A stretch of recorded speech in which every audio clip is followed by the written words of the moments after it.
I'm Banana Chan. I am the owner and co-founder of a small box board game and RPG publishing company called Game and a Curry. I'm also an RPG and board game designer / writer, so I do a lot of different things for both of those industries.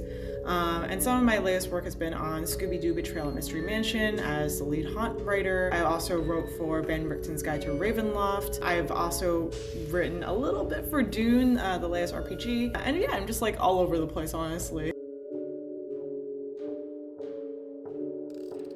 I am a creative, like that's like what I've always wanted to do. And I didn't discover this until a little bit of an incident where I spent a long time with an alcohol problem, and after several years of having that problem, I decided this stuff doesn't make me feel good. I need to figure out what makes me feel good, and what does make me feel good is writing and creating and making stuff.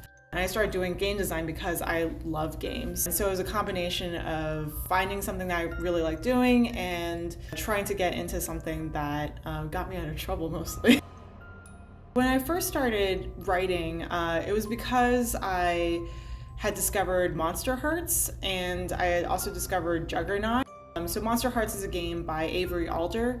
Before I played Monster Hearts, I didn't understand that TTRPGs could be something more than just D&D. I didn't understand that it's more than just a fantasy genre. But it wasn't until later when I played Monster Hearts that I really understood that the genre could be anything, and TTRPGs can take on any system and any setting. Once I got that sorted out, I was like, oh wow, this is really cool, I want to make my own. And I also explored a lot of different games, so LARPs were really big for me. I started playing Jason Morningstar's Juggernaut, and I played Jason's LARPs before I played his TTRPGs, specifically Fiasco, which I still find really funny because Fiasco is the most popular game of his, but I really loved his LARPs, and that's where it got me into LARPing. And so I learned how to LARP, I started writing LARPs, and that evolved into tabletop RPGs as well. So it was a culmination of things. And alongside with all of that, I was also playing board games. I was also publishing my friends' board games, their game ideas, and just, dipping my toes into whatever I could find.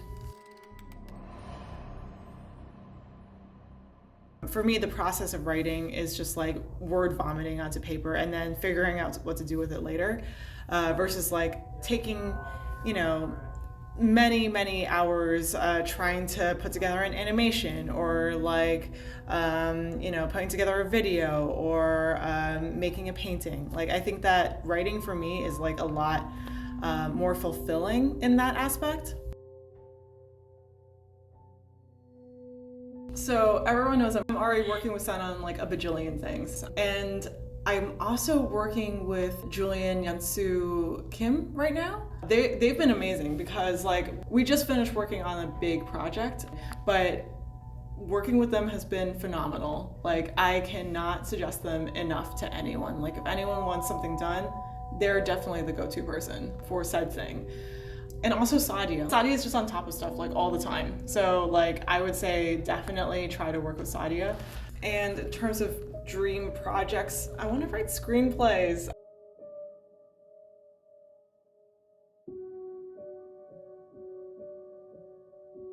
I would say that Suburban Consumption of the Monstrous by Sadia Beezenai, it sort of harkens back to my love of LARPs, specifically American freeform LARPs and parlor LARPs, and things that take up more of the theatrical space in LARP.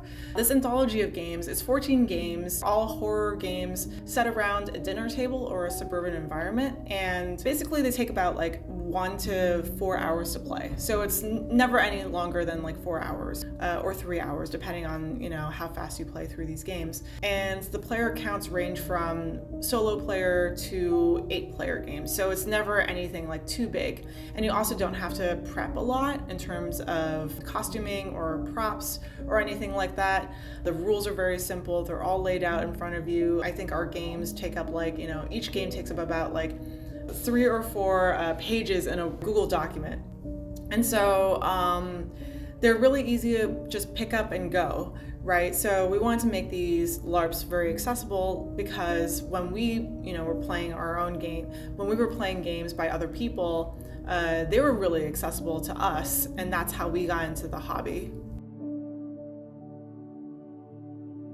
This next Kickstarter is called Exquisite Crime through Hunters Entertainment. It is written and designed by Senful Lim and I, so it's another team up between both of us. And basically, players are psychic detectives trying to solve a crime that has been committed, and you don't know what the crime is until you draw it out. So players themselves are going to be drawing these exquisite corpse drawings. So what that means is one person draws one panel of a drawing, and then the second player draws the second panel, and the third person draws the third panel, and at the end they unravel it and reveal what this thing looks like. So they're going to be drawing the scene of the crime, they're going to be drawing the victim, they're going to be drawing the suspects, they're going to be drawing the witnesses.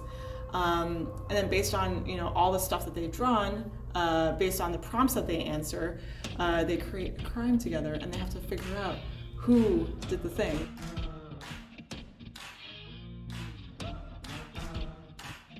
People can find me on Twitter, Instagram, and TikTok at Banana Chan Games. Find my company Game in a Curry at Game in a Curry on Facebook and Twitter.